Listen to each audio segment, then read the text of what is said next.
नमस्कार बच्चों, कैसे हैं आप सब। मैं उम्मीद करती हूँ कि आप अपने अपने घरों में स्वस्थ हैं, सुरक्षित हैं।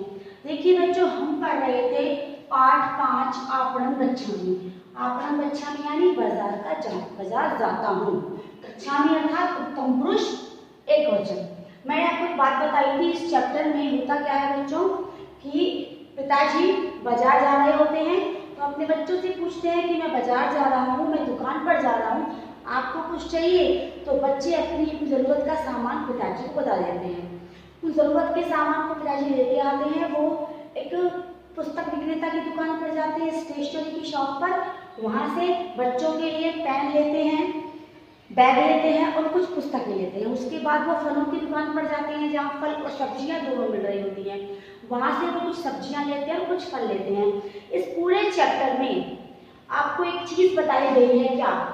इस चैप्टर में प्रथमा और द्वितीय विभक्ति का प्रयोग किया गया है।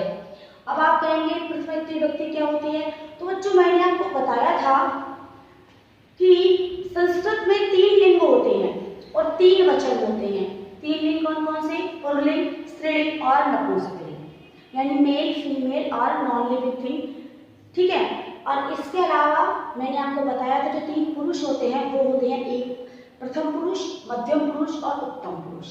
प्रथम पुरुष में वो सब चीजें आती हैं जो थर्ड पर्सन को इंडिकेट करती हैं, लेकिन जो थर्ड पर्सन के बारे में बताती है वो सब कौन होती है? प्रथम पुरुष में। जो मध्यम पुरुष में आती है बच्चों वो होती है सेकंड पर्सन। ठीक है, यानी आप, तुम। और जो उत्तम पुरुष में आती हैं बच्चों वो होती हैं फर्स्ट पर्सन अर्थात मैं। इसके अलावा संस्कृत में 3 वचन भी होते हैं बच्चों, एक वचन, द्विवचन और बहुवचन। मैंने आपको पहले बताया था कि एक वचन का मतलब होता है कि एक की संख्या को बताएगा, ओनली वन। जब हम द्विवचन की बात करेंगे बच्चों तो वो 2 की संख्या को बताएगा, कि 2 चीजें हैं या 2 पुल्लिंग, 2 मेल हैं या 2 फीमेल हैं या 2 नॉन लिविंग थिंग्स हैं। और जब बहुवचन की बात करेंगे तो बच्चों वो बताएगा 2 से ज्यादा की संख्या। अब देखिए बच्चों, पुल्लिंग जो है, स्त्रीलिंग, पुल्लिंग और नपुंसकलिंग, इसमें मैं आपको ये बताने वाली हूँ कि प्रथमा और द्वितीय विभक्ति का प्रयोग किस प्रकार किया जाता है। संस्कृत में हमने आपको बताया था कि एक होता है अकारांत, एक होता है इकारांत, उकारांत और ऋकारांत। इन चारों का मतलब क्या होता है बच्चों?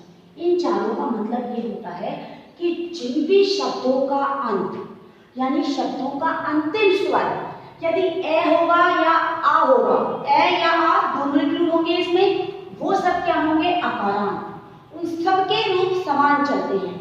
जिन शब्दों का अंतिम स्वर ई होगा, चाहे वो ह्रीस की ई हो या दीर्घ की हो।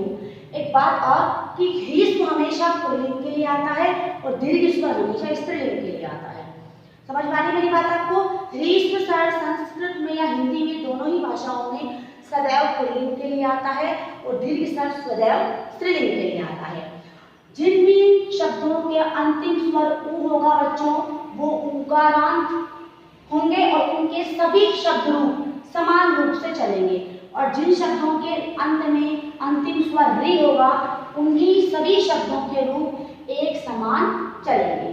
अब देखिए, जैसे हम लिखते हैं यहाँ पर, मैं लिखूं यहाँ पर राम, श्याम, सुरेश,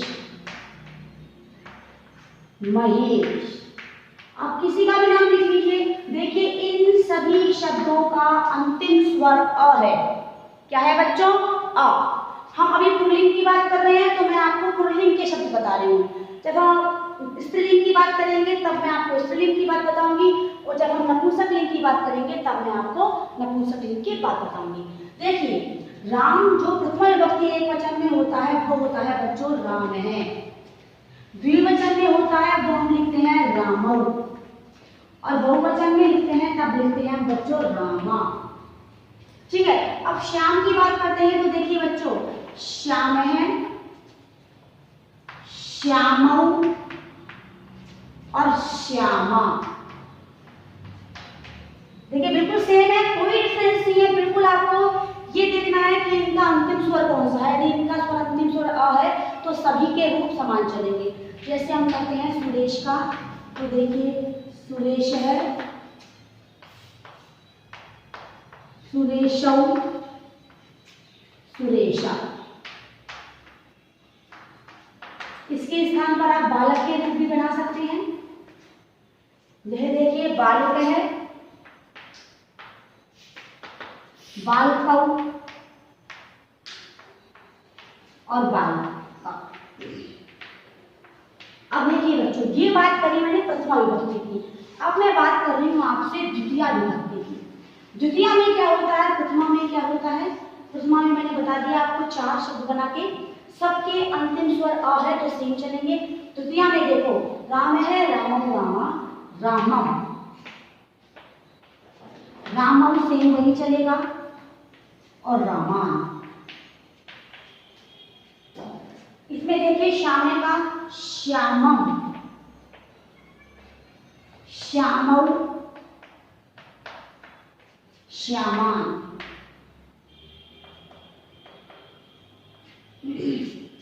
सुरेश का सुरेशम, सुरेशौ, सुरेश्याम। और बालक का बालकम, बालकौ और बालका।